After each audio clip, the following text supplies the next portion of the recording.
So we're here after EZW pulls off the easiest win of their life. How does that make you guys feel? Wait, did you watch? Did you spectate the game? I did watch that game. Yes, I'm here to Oh, wow, interview yeah, you it's a now. It's like the LCS post game interview. Nice. How do you guys feel about that game? Feels good, man. Feels I did good. no damage. I basically got carried. I did 2k overall. There was a very good moment when you roamed bot after bot lane fed the only 2 kills that the enemy team ever got. There was a moment when Set roamed bot and got this like they got this massive beautiful 2-man face breaker when Tom Kench and Caitlyn were so far apart that they didn't even look like they were gonna connect, but you still got it. How does that play make you feel? Excellent. You gotta shut down this inting bot lane. You let Andy and How does it Raven, make you like, feel? lose Wait, 2 kills. is that what they ask really in LCS? I don't even know what they asked me Yeah. else. Yeah, basically. So how do you think your You feel chances like are? Spider-Man, dude. How do you think your chances are going into the next few games here? Like you're supposed to ask, would you rather play against Pog or QNC? Yeah, I can't see the other 2 teams you guys are. What team would you rather play against next? Diamond 2 Mundo main or Diamond 3 Draven main? I'd rather play Excellent. against the Mundo main and then ban the Mundo. That is true. Wow. We got 5,000 IQ jungler team right here. Alright, so if you guys place first, this will be the first time in this team's history that they placed first place. Okay, stop jinxing it. How does that make you feel? Oh my god.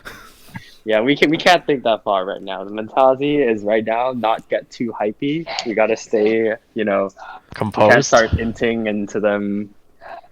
Yeah. Play it that's- calm, cool, and collected. Okay, well, There you very go. good answers. I will look forward to your next games. Look forward to the footage here being published in momentary Yeah. time. Good luck to you guys on the next few games. I'll be back after the next one. Thanks. Yes. All right, see you, and good luck. Later. All right, I am back after conducting my post-game interview. Welcome back. What kind of useful information did you glean? So they've scouted the next 2 teams while they're still in the middle of their game, which sounds like it might take a while. This game was exceptionally early. In fact, I think we might be sitting here for like 10 plus minutes before they even get to their next game, which Wow, as that's bad an as exceptionally long time. that's probably going to be a long time. But here's the thing, only one of those next 2 teams can progress to face our winners from the last game. One team contains a Diamond 2 Mundo main, and one team contains a Diamond 3 Draven main. I wonder if the Diamond Window will bring back off the memories from Andy's ranked adventures last night. Yeah, that is true. Andy last night was having a great time playing ranked until this one Mundo literally 1v9 and won the game for his whole team. Just by being so tanky that he actually mowed down 5 Fed members on, He on the opposition. literally carved through Andy's team like soft butter with his cleaver.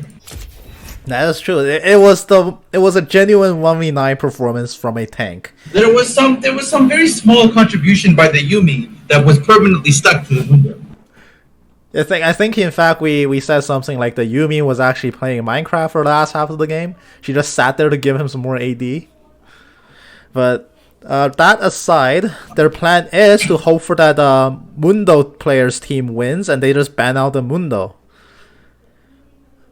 Did their opponents not think to ban out the window? That I do not know because we do not actually have visibility into their game, as unfortunate as that is. So we won't actually know which team contains this Diamond 2 Mundo main unless we decide to My logic is, if the Mundo teams win, then they must have won despite Mundo being banned, right? Possibly. It's unclear if the Mundo player is actually playing Mundo in that game as we speak. And we can see here that they're still scouting for Clash, still waiting for their next game. Can't you use op.gg to live spectate games? I looking at players? I think they disabled that feature since Riot came out with their own replay system. Because I don't actually use op.gg that much. But if you wanted to, you could actually op.gg the enemy team for their next game and see if that's the one with the Diamond 2 Mundo main. Give me the name of the Diamond 2 Mundo player or whatever. I unfortunately do not have that information. Oh, only Andy has Yeah, that. we'll just... Actually, I could message him. What's the name of the Diamond 2 Mundo main? We are going to do some research. We're not playing against... Oh, okay, so it seems that based on his conversation that that game has already finished. He is already certain his next opponent. So that means the Diamond 2 player has lost. And they are now going up against the team with the Diamond 3 Draven. Alright. So I'm seeing here that the OPGG profile for a summoner called Albania, the country, who is a Diamond 3 Draven main. And he just pasted me the OP.GGs of all their players. So they have a Diamond 3, a Gold 1, a Gold 1 jungler who plays a lot of Kayn. Diamond 3... Put this on your stream so I can see. I don't know if I can stream like Google Chrome content. Oh, never mind. But here, I'll paste their OP.GG profiles here for your perusal. Okay, let's see. Let's read about Albania. Yeah, that will be their star player, it seems. It seems like this will come. Perhaps this will be a game of Elsuna versus Albania. Now that would be something to see, but my money is on Albania in that matchup. Oh, Albania played mid lane Diana though. Yeah, he seems to be their either AD carry or mid laner. It's hard to tell just from his OP.GG. He seems to play either. This seems to be an exception though. He seems to play a lot of AD carry, but he does occasionally bring out the Diana. Their support player here, the Chili Millie person, does appear to this person played Valkots in their last Clash match, but apparently specializes in a lot of Enchanter supports as well. Nami, Lulu, Sona. This guy seems like he would be difficult to ban out. Yeah. And the other person, Judzu, also a Kayn player. Oh no, never mind. I just opened his profile twice. He is a Kayn player. He seems to have spanned 2 jungle Kayn games in the last Clash, so he seems to be very comfortable with that. But champion. from what I can tell, Flawed only plays AD carry. Yeah, so Flawed is very clearly their AD carry player. Yeah, so Albania will be their mid laner then. Yeah, Albania will be their mid. And Harzel appears to be their top, I Oh, believe. Harzel is a very good Zac player. But he also appears to be top laning here. That's true. He seems to play Akali and Aatrox. Their jungler seems to be... Yeah. Okay, so the bans here will have to be based off these information. I hesitate to think that they'll let the guy get Draven. I would still ban out Draven. Comfort is a very terrifying thing in these matches, so that's always something to watch out for. The rest of their bench, they should have a heavy focus on shutting down some enchanters. Lulu in particular can enable a team to be very scary, especially because their AD carry player plays a lot of Kai'Sa and Caitlyn. These go pretty well with enchanter supports that can help peel, help them do damage, help them go in. Now I do know for blue team, or I guess the team EZW, they have a pretty heavy emphasis on a few picks as well. They heavily emphasize their jungle Set or jungle Zac, which is their jungler's 2 most comfortable picks. Their bot lane is a very interesting scenario because it is going to be a dual lane, but their AD carry typically is pretty versatile. But their backup AD carry plays Jhin and Ezreal, and those are his 2 most comfortable champions. And the only situation where the backup AD carry will play a support is if Leona is up, because he doesn't play any other support. So we are EZW, the team, also has a pretty heavy emphasis on grabbing Leona support, just to enable Elsuna to be the AD carry player instead. Wait, so if they don't get Leona support, then they will have to go Senna plus something else? It seems that, Elsuna will then default to support if they cannot get the Leona, and it seems that his most comfortable support is Senna.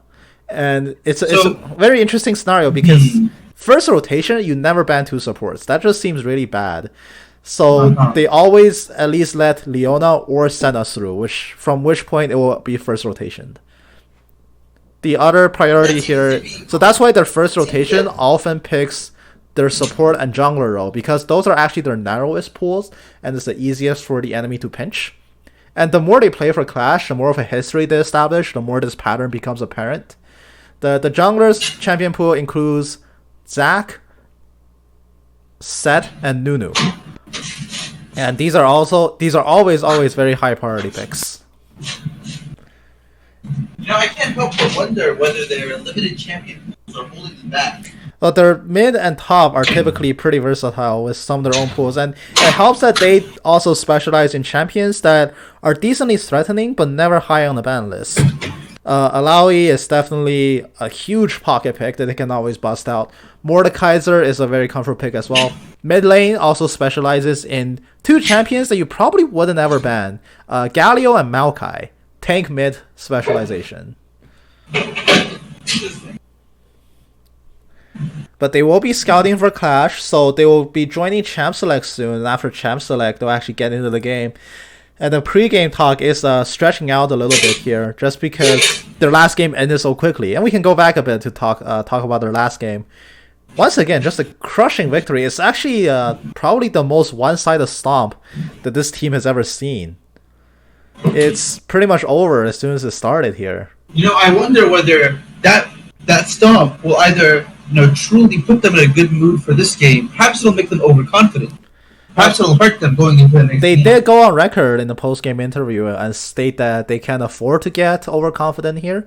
It will be their downfall if they just kept thinking about, oh, we're going to win now because game 1 was so easy. It's good that they recognize that. They do recognize that. Probably take this one game at a time. No big rush. So they're just going to play this game with the same carefulness that they did the first one. And it seems that their bans are clear. You try to first rotation out the Kayn, then you probably take out Lulu, perhaps?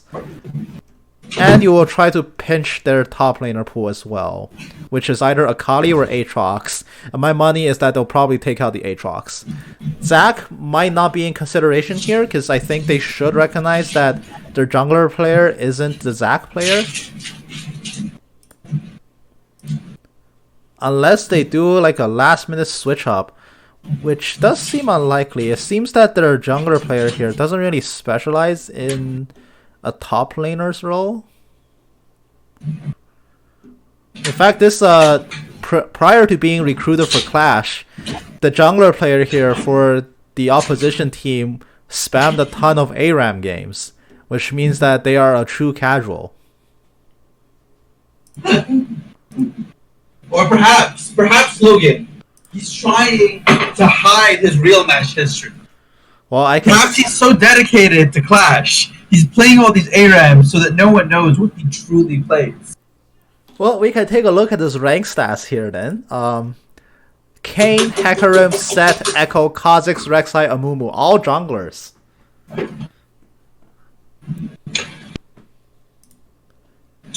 All junglers. So they should recognize that Zac isn't actually in this guy's champion pool.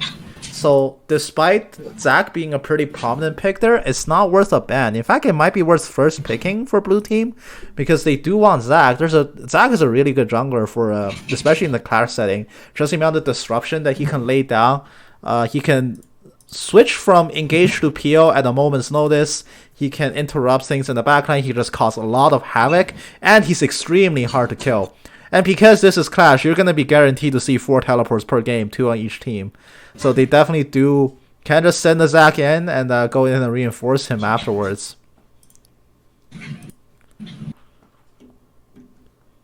We're going to be getting into the game. They are in Champ Select, so the game will be starting in give or take a few minutes from now. So if you were a betting man, who would you say will win this match and move on to the grand finals? After the impressive performance of EZW, I think I'm going to give them this game. I think they have what it takes to really pull it off. But I think that the Champ Select is really a heavy decider in this aspect. So we'll have to see how that goes. Alright, so we're going to, as soon as the game begins, we're going to get into it and watch how their draft turned out. I'm predicting that EZW will snag either the Zac or the Senna in this game. They might not get Leona, because Leona is a pretty hot topic ban. They might actually just ban that out again. Just the very existence of Leona on someone's match history is enough for them to take out that champion. Leona is such a strong champion. She has been for, I say, a pretty long time now. Just her ability to constantly stay alive and her ability to negate a lot of damage. 24 flat damage reduction on one ability is excessively tanky. And I've done math on that in the past on how she can cut hundreds of damage down to probably less than 100 if she itemizes correctly. Just the fact that a support can offer that much tankiness and that much CC makes her a very prized pick, especially in a very coordinated 5v5 setting. The competition level here is definitely higher than your average game and even your average rank game. So one thing that definitely wins these games and one thing that these players will really try to focus on is having a sufficient amount of CC and a sufficient amount of scaling.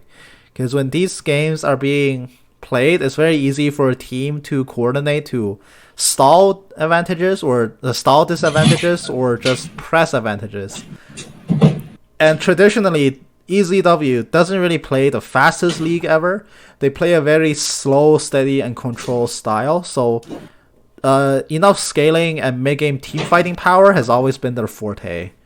And they're going to try to focus on as many of those picks as possible, which luckily so many of their champ pools are cohesive to that kind of play style, which is why they gravitate towards it. Champions like Set can definitely make really good objective fights around the mid-game. Alaoi can always control out the crowd. Mordekaiser is just extremely oppressive at all stages of the game. And their support picks either heavily scale or just focus on laying down a ton of CC. Their pools might be narrow, but their opponents never really figure them out just due to the limited amount of information that Clash offers. They don't really have a dedicated team sitting back studying this team going like, oh yeah, this is what you ban to pinch them out. In theory, it's very easy to ban against them. You just ban like 3 champs and their game plan falls apart. But enemies in the Clash team can never find those 3 picks in time for it to matter. I almost wonder whether Clash would be better as a best of 3. I think it would take too long. Because then you'd be committing players in for like 6 hours instead of 2 of their time. And very few, there would be fewer participation if that was the case.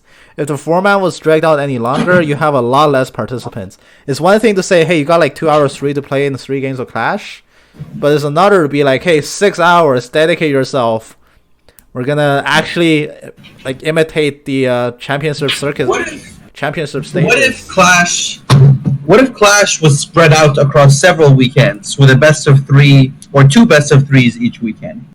But that you're just compounding the problem across multiple days, because then you have to ensure a player can always be there every single weekend, which might not always be the case. And if you accept substitutes, then that's pointless. You might as well just play a different Clash match every week, which is the format here. The truth is, and the fact of the matter, it's very difficult to demand the same consistent players to always be there. So that's why it's more of like a sporadic monthly thing where everybody groups up, has a good time, play a few tournament matches, win some word skins or whatever. Speaking of word skins, I didn't open my Clash Orb from yesterday, so we're gonna do a live opening. This is our Clash Orb from finishing 4th place in 2 heartbreaking defeats. We're gonna open it up and get...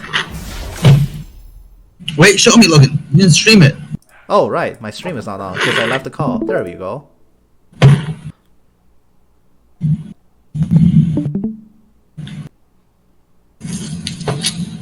Nice, recon drone. Oh, no, put it back. This emote is cursed. Oh, that's a nice icon. And the team logo, the Bramble back. Alright, get out of my stream. Is that all the rewards for Clash, or are there anything else? Well, we placed 4th. You have to keep in mind. What is it? What's the first place reward? It depends on if you bought a premium ticket or not. There used to be an Excel spreadsheet for that somewhere. Let me see if I can find it again while they're still doing Champ Select. Oh, I found it. Is this? Just gonna paste it over to here so you can see it. If the paste function works on Discord, it's not working on Discord. Let me see. There we go.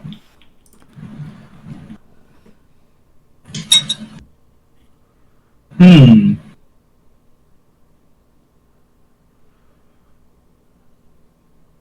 So So if you buy the capsule, you're guaranteed at least a skin shard. yes. Orange essence, a basic ticket. The ticket is just something you use to go into Clash. Wait, what if you don't have a Clash ticket? How do you get one? From the shop, you buy it with blue essence. How much? I forgot.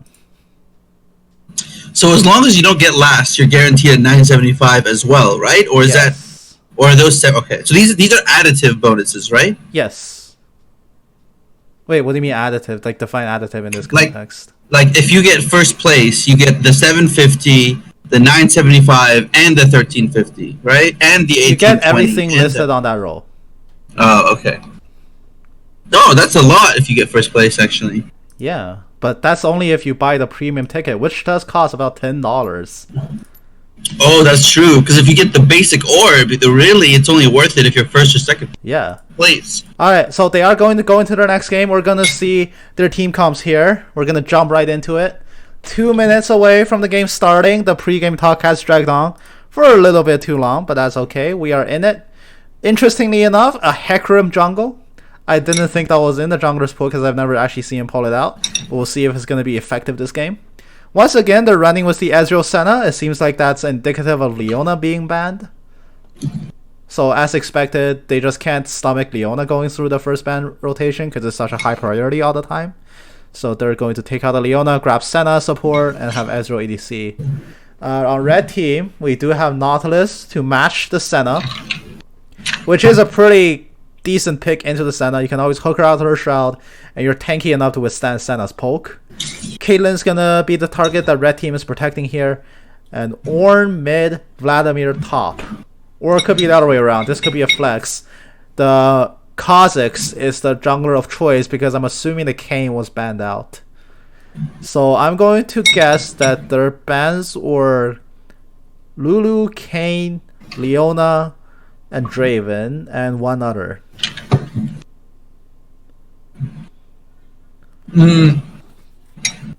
Was the Anti's team first pick? They are on blue side, I believe, so they will have first pick. So they wouldn't have banned Leona, right? They definitely did. Well, one team. Why? One team must have banned Leona. Oh, yeah. I think red team banned Leona against blue. The thing is, they don't have that much. Well, clearly they didn't prioritize jungler picks here because the jungler defaulted to the Hecarim, which is far from what they traditionally would grab for a jungler if they had the first pick. So I'm sure they took out Zac. What about Set? You always go Set. Maybe Set was banned out by red team here. It's very interesting that the jungler defaults to a champ that I personally haven't seen that much of. Not necessarily implying he's bad on it or anything, because I've never actually seen it.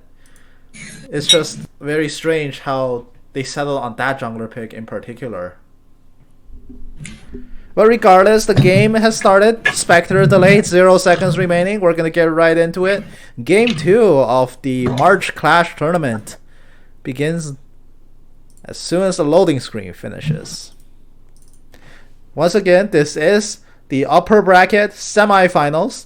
The winner here will move on to the grand finals to play for first or second place. The loser will settle for the third, fourth match.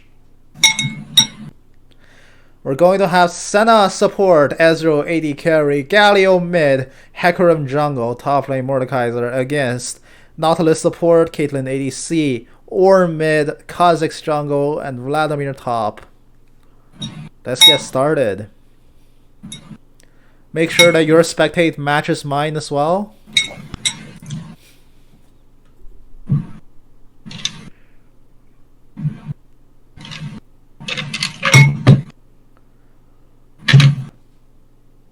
We should be getting into game now. Welcome to the Demacia Clash. Oh, it even says welcome to the Demacia Clash. Yes, it does. Now remember, customary for the start of a game, fast forward until your game jumps to live. Yep. Alright, I'm at 17. Notably, all but one games that the EZW team has gotten on blue side, they have won. They have a scarily high win rate on blue side, and wouldn't you know, they secure blue side yet again. In fact, so many of Riot, these, please balance your game. so many of these games were blue side victories, actually. All of these Nexus explosions, I always see a red side Nexus blowing up. I almost never see a blue side Nexus blow up. You remember back when it was purple side? Whose idea was that? Who thought we need two different colors to represent enemy teams? So let's do blue and purple. That's called colorblind mode. That's disgusting. Minions have spawned. There used to be green and purple, and I actually turned that mode on because I wanted to see what the game looks like in colorblind mode. So for the longest time, I was playing with green and purple teams. And You know, I know many players who chose to play with colorblind mode just because it looked better.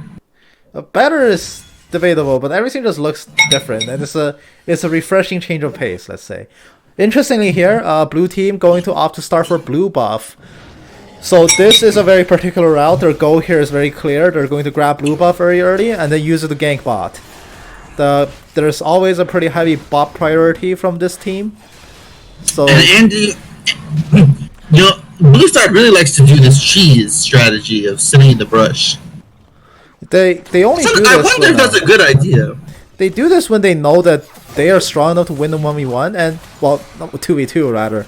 With Senna here, you pretty much always win it because Even against the Nautilus? she's very imbalanced. Someone who's so tanky. She's very imbalanced in the 2v2 matchup context, just because she can damage and heal at the same time, which is not something every support can do. In fact, I don't think any other support can do it to the extent that Not Senna me. can. Nami's bouncing. Nami can't do it, but Nami is so inherently squishy that you wouldn't try it. She'll just die. Caitlyn gets rooted up here, but Dredgeline finds the Ezreal. Nautilus is very thick, just face tanking all the damage, and Ezreal actually loses that trade. The Senna's pulling But souls. Caitlyn did left and have to right. heal. Caitlyn did have to heal. Yep, Caitlyn does blow her heal, so positive summoner trade here for the blue team. Now they just have to farm it out and be patient. Senna has to be careful here. Her mana bar is pretty low now.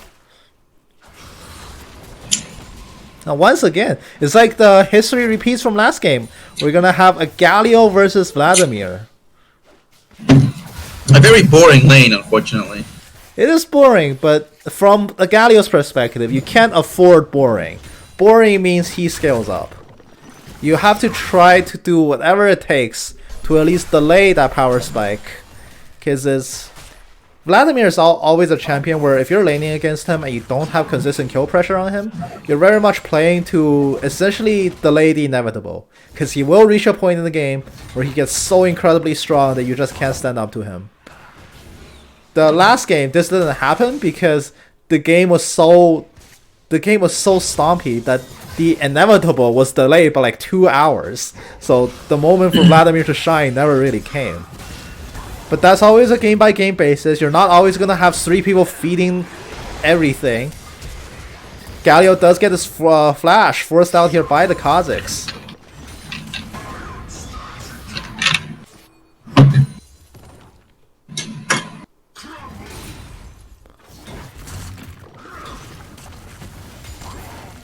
Warren is actually finding a pretty good time here laning against Mordekaiser. He can lay down pressure onto Moore, but he has to be careful. He's still going up against a resourceless champion. And Ornn, he has pretty low mana cost, but it's not nowhere near enough to be spammable. So he has to be very careful that he doesn't drain his own mana pool trying to go for harass. As soon as he runs out of mana, Mordekaiser can step back into the lane and dominate. Galio does get forced back. He doesn't actually teleport because the wave was not in a crashing position. So he's gonna go back and try to salvage some CS. And now the jungler from blue team made his way down here. Now he's riding in. Senna gets rooted up. She's dropping really low. And the teleport is coming in to match first blood. Goes to the Ezreal. 2 TPs coming down in quick succession. Nautilus flashing down. He wants one hit on Senna, but Senna will gun him down with an auto attack. Vladimir teleports in, but he's only level 5. He can't really do anything. The Empower Transfuse finds the heal, but he doesn't find the taunt. So Vladimir will walk away. 2-for-0 trade here from the blue team. A very clean initiation by Teleport here, very good match. But now Galio's in the river. He gets found out by the Kazakhs. He's alone. Isolation damage taking on him. But here comes a horse. One stomp across the wall. Flash is not enough to save him. He takes the flash. Yep, he takes the flash and his life at the same time. Blue team, once again, up to a really good early game start. 3-0. And they're going to get the dragon 5.5 minutes in. Like clockwork. Exactly the same timing as last game. And now if they can hold on to this lead, seems like we will see a repeat of last game at the rate that this game is going. But the only difference here is this time top lane is not losing horrendously. And the top laner isn't first iteming Blade of the Ruined King like a total Chad.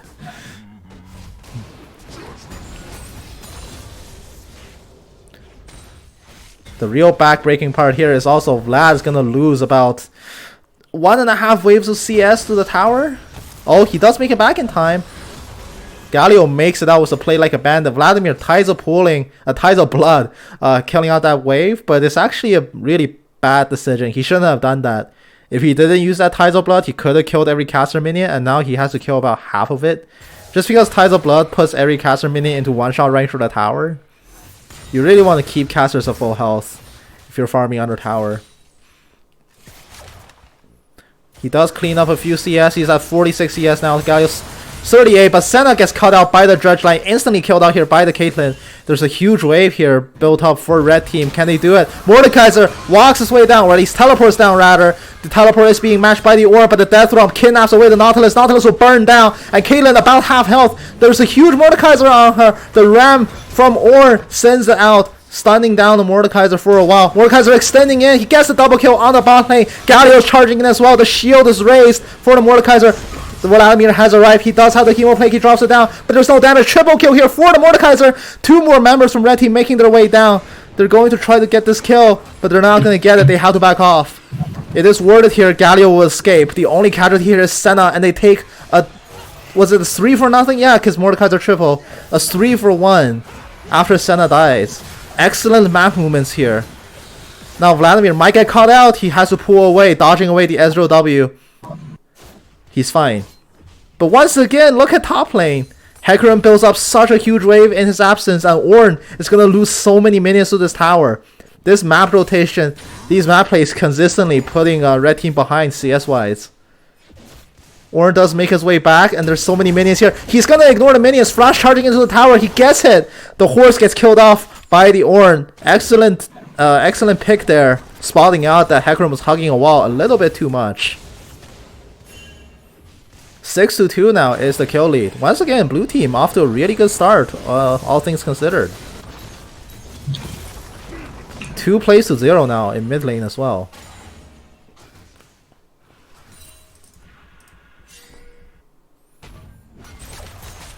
Warner's gonna go ahead and start building items. His first item's coming in. He gets the null-magic mantle. He's going for the abyssal mask.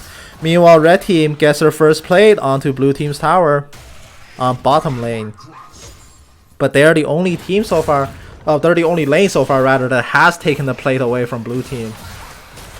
And now Ezreal has returned. He's carrying a Sheen and the Tear. This is such a scarily early Sheen and Tear timing. Here comes the Hecarim. The gang comes down for bottom lane. Caitlyn gets feared away. She has to try to make it out, but she will not make it out. Flawed is indeed flawed, as blue team gets another 2-0. Excellent gank here by the Hecarim.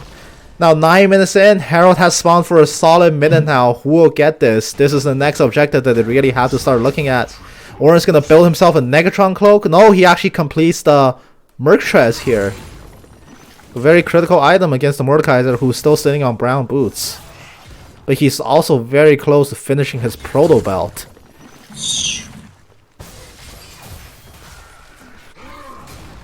Kha'Zix trying to rescue the tower, but he's just standing there in the background. He can't really walk up to the Ezreal Senna combo. He does leave, and red team bottom lane returns to more fighting. Ezreal is so much more ahead of the Caitlyn. Caitlyn goes back, and this is what we call the feels bad buy, when you need Eye Edge first, and you somehow buy Pickaxe into Crit Cloak, because you're just never back with enough money in your pocket for the BF. Feels bad, man. Meanwhile, Ezreal laughing like a champ. He started stacking his tier like 2 minutes ago. This is a very, very early tier timing. Definitely off to a very good start. The Brittle chunks out the Mordekaiser a little bit, but he's still winning that trade. Now, Warren has to be careful. He has MR, but there's not that much to really survive against the Mordekaiser quite yet.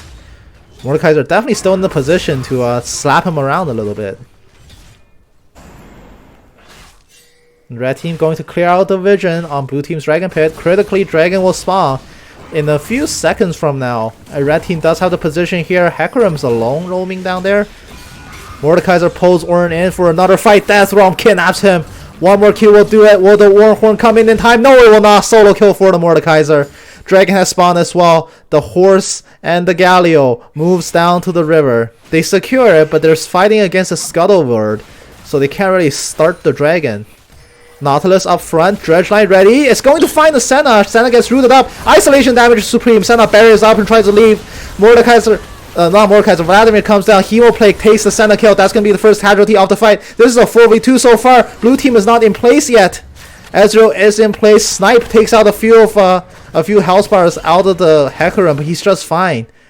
Red team doesn't lose anyone, but everybody drops to critical health. Nautilus has to be really careful. He's so low. Needs to try to make his way out, and he does make his way out. And now blue team, they have the position on Drake. They actually lose one member, but chunk out everybody badly enough that they cannot come in and assist. So they will actually take a dragon. Despite Senna dying, probably a net positive trade for them. They get more positions and more objectives on the map. And they're going to force the game into an Infernal Rift. It's almost like an exact repeat of last game. Once again, we're going to see an Infernal Rift. Now mid lane does this time have a pretty serious CS differential. And we see the Vladimir building correctly. Codex into Kindle Gem. That is the correct items you want to build for your first two purchases. So Galio's not going to have an easiest time as he did last game. And now it's about containing the Vladimir. Because if Vladimir ever gets fed, your early game leads amount to nothing. Blue team will go for the Herald here, but Ornn spots it out. The pillar is here, but it's only going to drive them off. Senna puts up her mist, and they'll walk away together. Galio's walking face first into a Vlad. He has to be careful here. He's being caught out. He can't really Justice Punch away, so he'll have to blow his own flash. Now 20 CS ahead for the Vladimir. They're gonna go ahead and de-ward all around the pit. They want this Herald. They're grouping pretty aggressively for it. Meanwhile, Caitlyn is still setting to work on that bot turret. Ezreal is going to return, but he's alone. Bot lane for red team grabs 3 plays to nothing. But there's a very angry Ezreal on their tail.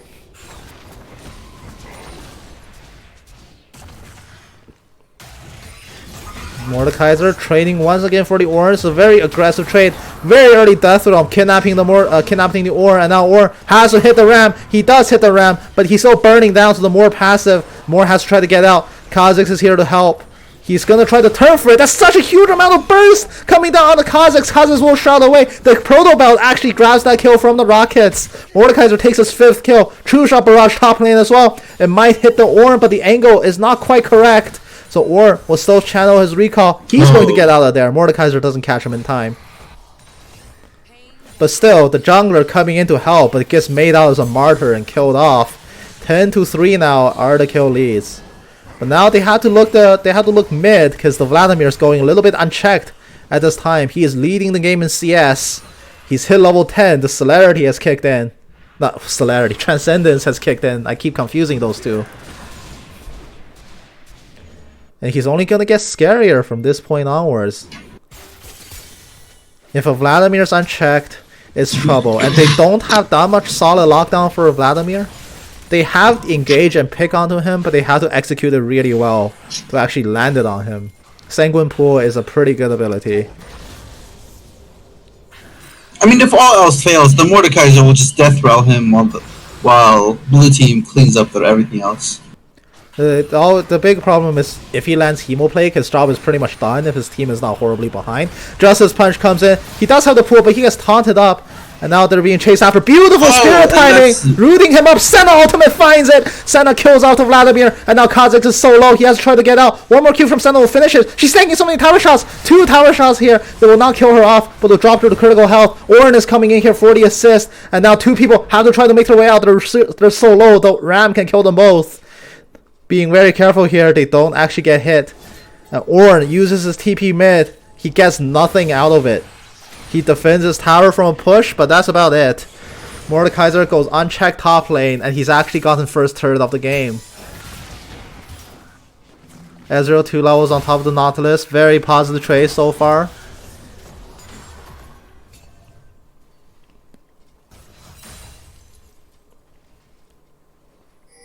Senna, once again, having a really good game here. Setting up a lot of catches. That W onto the Vlapu in particular is amazing. That was the perfect timing there. There was no chance for the Vladimir to get out. The only thing he could have done was probably flash out of it, but I don't think it was worth it for him. Well, at least he didn't think it was necessary. Now blue team takes Herald on Mordekaiser. That's going to be so much scarier. They can deploy the Herald top and attract so much attention, especially with Inferno Drake spawning in 30. Ornn has no TP and Vladimir is still mid lane. So if he just Heralds top and leaves, they are going to have a man advantage here for the Drake fight. But that's not the call here. They will go for a full reset and they're going to hold this Herald instead to break another lane. Dragon up in 10 seconds. Nobody's in position for it just yet. Blue team's pushing out mid lane. They want to shove this wave in before they secure a position in the river. And now they're moving in. They're trying to scout out for some wards. Umbral Glaive spots a few wards. Senna takes one out. Two sweepers being popped at the same time. They spot the second ward in the pit. And now they shut it all down. So now red team sees nothing. Going in completely blind is always a very scary proposition. Vladimir in the side. He gets warded out. So now he has to run. One more ward actually gets snuck into the river. And I believe blue team has run out of sweepers. They all pop their sweepers at roughly the same time. They do have a pink, but the pink, it just barely doesn't reach that ward. So they do have full vision of this. Will they go in? They will opt not to and just hand the dragon over. 17 minutes in, blue team puts themselves on soul point. One more dragon will mean the soul. Such an impressive early game once again here from EZW. Herald does get the Truly play. living up to their name. They're going to... They want this tower. They're going to siege for it. Can they kill it before the charge? Yep, they save a charge on the Scuttle. But here comes the Aura the Force. engage. They have no interruption. Four-man knockup. Even before it starts, Kha'Zix is knocked out of the fight. Yep, double knockups here, but it's not enough. The damage is coming down hard and fast. Vladimir re-engages with the Chemo Plague. It lands on the three members, but it's not enough. Caitlyn is the next victim here. Galio alls back in with almost no health. Senna heals him up again. Kha'Zix tries to cut a wave, but that is a 3-for-0 fight. Ezreal here flashing in, getting that kill on the Kha'Zix as well. 4-for-0. Vladimir, the only survivor of that entire team fight. He flashes in for an aggressive Chemo Plague, but his rest of the team just can't dump enough damage. And he might be caught out. The horse tramples him down. Senna grabs that kill. Ace for the blue team. A 5-for-0. And a successful push. 2 towers down. They're now going to make a push for the inhibitor. They can't even inhibitor. get Baron because it's too early in the game. Yeah. They're going for go for the inhibitor here. 18.5 minutes in. No critical respawns. They will back up before they siege the inhibitor. Caitlyn and Ornn are both back up. And so is the Kha'Zix. They're going to go for a reset here. Red team can't make any additional kills. The most demoralizing thing about that fight is red team landed everything that they should have. They got a brilliant team fight. He had a beautiful knock-up on 4 people. They hemoplagued the entire team. They got the goats, but none of it mattered because blue team was so far ahead. They just steamrolled the fight right in the opposite direction. Very true, very true. And notably, Ornn did take 2 people to a trip to the bouncy house. He landed a 4-man brittle ram into a 2-man brittle wall knockup. But it doesn't even matter because the Senna ultimate just actually changed the fight, shielding everyone back up from the initial engage. And it was actually a very scattered engage here from red team. If Vladimir flashed Hemoplague during the ram, it would have been a much different story, because a lot of their members did drop to pretty critical health until Senna healed them back up. But Vladimir engaged a little bit too late. And now Nautilus gonna get caught out. Very easy kill here by the blue team. 18-3 now. The goal lead has reached 10,000. A very scary proposition here. 10,000 gold lead before the unanimous surrender timer has run out is pretty scary to contend against. In fact, 3 members of blue team deathless this game.